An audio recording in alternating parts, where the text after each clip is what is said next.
গাত নাই চাল বাকলি মদ খাও তিন টেকেলি কেলনো হলো জহনি জুৱা মই এনেকুৱা তিনটা বাজিলে চিন্তা লাগি যায় আজি বাৰু টকা 40টা ভগৱানে কেনেকে মিলাই বিয়ে পাছ কৰিলো চাকৰিও নেপালো কলেজত প্ৰফেচাৰ হুমালো কঠিয়া তলিত চম্পাকলিত এদিন লগ পালো জ্বলা চানাও 10 টকা কিনি খুৱালো তেতিয়া পৰা মনে মনে ভাল পাই পেলালো ৰাতি ৰাতি চম্পাকলি সপোন দেখো তাই কানি মানি বুলি ভাবি থাকো তাই গল হেম মাষ্টৰৰ পুতেকৰ লগত বিয়াৰ তাৰিখ চিঙা কথা হল তেতিয়া পৰাই মোৰ ভিখন তেজেদিতে তুলি লওঁ গধূলি হলে চুলাই বটলটি তেজেদিতে তুলি লওঁ গধূলি হলে চুলাই বটলটি শেষ গল তলিও ডং বাখতৰ পিছত তেখেতৰ জয় হৰি বল বোলা হান্থা জিন্দাবাদ অসমাজি ৰখাতলে গল অসমীয়া ও ককাই আপুনি আহি গোটেই দেখোন গানতে ধৰিলে আপুনি কোনটো বিভাগৰ I am not Kokai. I am Sir, your new teacher. Oh, sir. How is possible? বজাৰত ফুটা নাই ফটকা আপোনাৰ শৰীৰত দেখোন বিজেপি চৰকাৰৰ পতাকা প্ৰথম কথা I don't like ৰাজনীতি মই ৰাজনীতি ভাল নাপাওঁ ভাল পাওঁ বেলেগে কৰিলে কিন্তু মই কৰিলে নহয় এয়া হৈছে মোৰ ব্যক্তিত্ব মোৰ শৰীৰত সদায় বেলেগ বেলেগ ফুলৰ আচৰণ থাকে আজি যেনিবা হলঠেকত পৰি গল পদুম ফুল কাইলে ভেট ফুল আহি যাব পৰখিলে কপৌ ফুল গম পাইছানে কথা গুৰি মানে কৰবাত নমস্কাৰ ছাৰ নমস্কাৰ একো নাই নমস্কাৰ তোমালোকৰ পৰিচয় দি যোৱা ওকে ছাৰ জন্ত ভন্ত হন্ত মন্ত পৃথিৱী হল বিভ্ৰান্ত এয়া সত্য মোৰ নাম শান্ত হিষ্ট হুষ্ট পুষ্ট মহাদুষ্ট উৰেকান্ত বৰ দীঘলীয়া নাম দেখোন আচ্ছা মই উৰেকান্ত বুলিয়ে মাতিম দে হ'ব একচুৱেলি ছাৰ মোৰ নামটোৱে সেইটো হে তেনে আগফালৰ টিকনিডোখৰ ইমান দীঘলকে লগাই দিয়াৰ প্ৰয়োজন কিবা আছিল জানো এটা লগাই দিয়াৰ পাছততো ছাৰ চেঞ্জ কৰিব নোৱাৰি না একো নাই দিয়া নাইচ নেম নেক্সট তোমাৰ নামটো কোৱা মোৰ নাম ছাৰ জুই জ্বলাবলৈ প্ৰয়োজন হয় খৰি সেয়াই হৈছে ভগৱান ৰূপী বিশিষ্ট ব্যক্তিত্বৰ পুত্ৰ নাম মোৰ হৰি ভগৱানৰ নাম সৃষ্টিকৰ্তাৰ নাম ৰাখিলে আৰু তেনেকে ছাৰ উপায়টোতো নাই না এতিয়া বাৰু ভাল নাইচ নেম তোমাৰ নামটো কোৱা নমস্কাৰ ছাৰ মাই নেম ইজ সানি বৰুৱা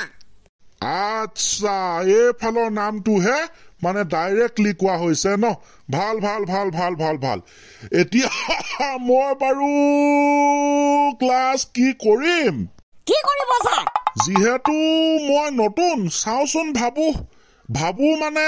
কিবা এটা কবিতাকে মাতি দিয়াচোন ভাল লাগিব শুনি ছাৰ কোনটো কবিতা মাতিব লাগে কক হলহলীয়া ফৰফৰীয়াকে মতাহে কথা হয় নি ঠিক আছে অ ফুল নুফুলনো কিয় কবিতাটোকে মাতা মই তাৰপিছতে ভাবো আৰু অংক ক্লাছে কৰো না হিন্দী ক্লাছে কৰো না অকে অ ফুল নুফুলনো কিয় মানুহে যে ফুলিলে ছিঙিয়ে পেলাই মই নুফুলিম কিয় ৰবা গৰুৰ পৰা বিষয়টো মানুহৰ লগত পালেগে কিবা এটা খেলি মেলি হৈছে মানে ছাৰ অ ফুল নুফুলনো কিয় গৰুৱে যে আগ খাই মই নুফুলিম কিয় আসল কবিতাটো এইটোহে আছিলে তুমি মাৰি দিলা কি অ ফুল নুফুলনো কিয় মানুহে যে ছিঙি পেলাই ফুলিলে মই নুফুলিম কিয় আজিকালি ছাৰ গৰুবিলাক বান্ধি থৈ দিয়া না আৰু গৰু মানে আজিকালি জনসংখ্যাটো কম সেইবাবে গৰু ঠাইত মানুহ পাইছেগে জানো পাই কি হৈছে ধৰিবই পৰা নাই তাৰপিছত মাতা তাৰপিছত ওকে ছাৰ মানুহ ফুল সিংহ কিয় গাৰ্লফ্ৰেণ্ড যে খুজি থাকে মইনো নিচিঙিম কিয় ৰাম ৰাম ৰাম ৰাম ৰাম ৰাম অ মানুহ হলকে ঠিকেই আছিলে বিষয়টো গৈ এতিয়া একেবাৰে মানে গাৰ্লফ্ৰেণ্ডৰ লগতহে পালেগে মানিছো আৰু দেই বিষয়টো যেতিয়া গাৰ্লফ্ৰেণ্ডত পালেগে বাকীখিনি নালাগে বেলেগ কবিতা মাতা বেলেগ নচা কি কবিতা মাতিম তাকে হলৌ গছত টকৌ উঠিল সেইটোকে মাতাচোন ছাৰ ভুল হ'ল নি বাৰু টকৌ গছত হলৌ উঠিলহে হ'ব লাগিছিল পাই অ ৰাত সেইটোৱে টকৌ গছত হলৌ উঠিল মাতা জি হা ছাৰ টকৌ গছত হলৌ উঠিল লগাই খদৌ মদৌ ভাত খাবলৈ নাপায় ৰহিমৰ পুতেকে দলিয়াই ভাতৰ চৌ হে হৰি কি শুনিছো এইবোৰ কবিতা ছাৰ কবিতা হৈছে এইবোৰ যেন কবিতা নহয় অমিতা ফলমূল নিব ছাৰ যি কবিতা মাতিছা ৰহিমৰ পুতেক আহি গৈছে বাদ দিয়ক ছাৰ তেন্তে সেইটো কবিতা বেলেগ এটা মাতিম কওক ছাৰ আপুনি নিজে কৈ দিয়ক মোৰতো ময়ে কৈ আছো কিন্তু কবিতাৰ ধৰণটোহে বেলেগ হৈছে দিয়া কি মাতিবা অকণে আনে অমিতাটোকে মাতা আচ্ছা ছাৰ অকণে আনে অমিতা আমিনা আনে আম ৰহিমৰ পুতেকে শিখৰ আনিছে মিলি জুলি খাম ধন্যবাদ জয় অসম ভাৰত মাতা কি জয় কবিতা সন্থাটো বন্ধ কৰি দিয়া কবিতা বিষয়টো বন্ধ কৰি দিয়া বাদ দিয়া আৰু গৈ গৰুপা মানুহৰ পৰা গাৰ্লফ্ৰেণ্ড ৰহিমৰ পুতেকৰ পৰা আহিলে শিখৰ কবিতাবিলাক কেনেকুৱা লাগিছে কবিতা হাফ মেণ্টেল লাগিছে বাদ দিয়া অংক পঢ়িম এতিয়া শুনা ভালকে শুনি যোৱা প্ৰশ্নৰ উত্তৰ দিব লাগিব